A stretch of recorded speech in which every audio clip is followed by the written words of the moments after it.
राज्य सरकारी कर्मचारी मध्यवर्ती संघटना महाराष्ट्र जिल्हा औरंगाबाद यांच्या वतीने दिनांक 9/8/2024 रोजी जिल्हाधिकारी कार्यालयासमोर एक दिवसीय धरणे आंदोलन करण्यात आले। महाराष्ट्र राज्यातील सरकारी, निमसरकारी, शिक्षक, शिक्षकेतर कर्मचारी समन्वयक समितीच्या नेतृत्वाखाली सन 2023 मध्ये मार्च व डिसेंबर संप आंदोलन छेडून मागण्याचा संदेचा आग्रह धरण्यात आला। राज्य शासनाने सुद्धा सकारात्मक चर्चा केली। सुधारित राष्ट्रीय निवृत्ती वेतन योजना जाहीर करून राज्यातील कर्मचारी शिक्षकांच्या पेन्शनप्रमाणे योजना सुरू केली जाईल असे आश्वासन केले होते। परंतु आजपर्यंत सुधारित पेन्शन योजनेची अधिसूचना किंवा शासन निर्णय पारित झाला नाही। या विषयावर राज्य सरकारची लक्षवेधी करण्यासाठी एक दिवसीय धरणे आंदोलन करण्यात आले। व जुन्या पेन्शन योजनेप्रमाणेच सामाजिक व आर्थिक सुरक्षा मिळणार अशा पद्धतीची एक नवीन योजना आम्ही 1 मार्च 2024 पासून लागू करू अशा स्वरूपाचं एक आश्वासन मध्यवर्ती कर्मचारी संघटनेला दिल्यामुळे आंदोलन त्यावेळेस मध्यवर्ती कर्मचारी संघटनेने थांबवलं होतं आणि शासनावर विश्वास ठेवला होता।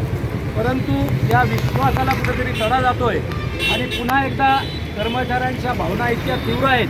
2005च्या नंतरच्या लोकांना पेन्शन नाही आणि अत्यंत गंभीर बाब शासनाच्या कशी लक्षात येत नाही हे सुद्धा कर्मचारी संघटनेला कळत नाही। आणि निश्चितपणे शासनाने निवडणुकीमध्ये तर कर्मचाऱ्यांची ताकद बघितलेलीच आहे। येणाऱ्या विधानसभेच्या निवडणुका आता भविष्यात येणार आहे। कृपया आम्ही या माध्यमातून शासनाला विनंती करतो की आमच्याकडे आमच्या भावनांचा तीव्र आपण विचार करावा, आमचा अंत बघू नये आणि आम्हाला पुन्हा संपात आम्हाला उतरण्यासाठी पुन्हा आमच्यासाठी संधी आपण देऊ नये। आणि निश्चितपणे या ठिकाणी आम्हाला असा विश्वास आहे की जी योजना आपण घोषित केलेली होती ती योजना लवकरात लवकर शासन लागू करेल।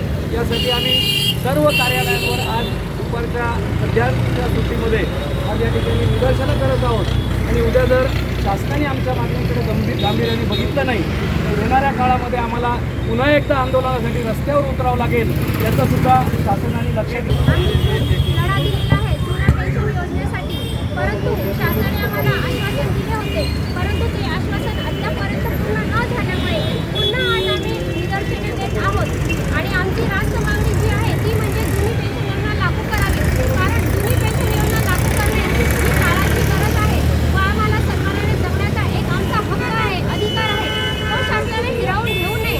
शासन जर इतर योजना लागू करत आहे तर आम्ही सुद्धा मग प्रत्येक योजनेचा शासकीय जी काही यंत्रणा आहे त्या यंत्रणेचा शासकीय कर्मचारी हा एक घटक आहे आणि त्या घटकाशिवाय कुठलीही शासकीय यंत्रणा सुव्यवस्थितपणे कार्य करू शकत नाही।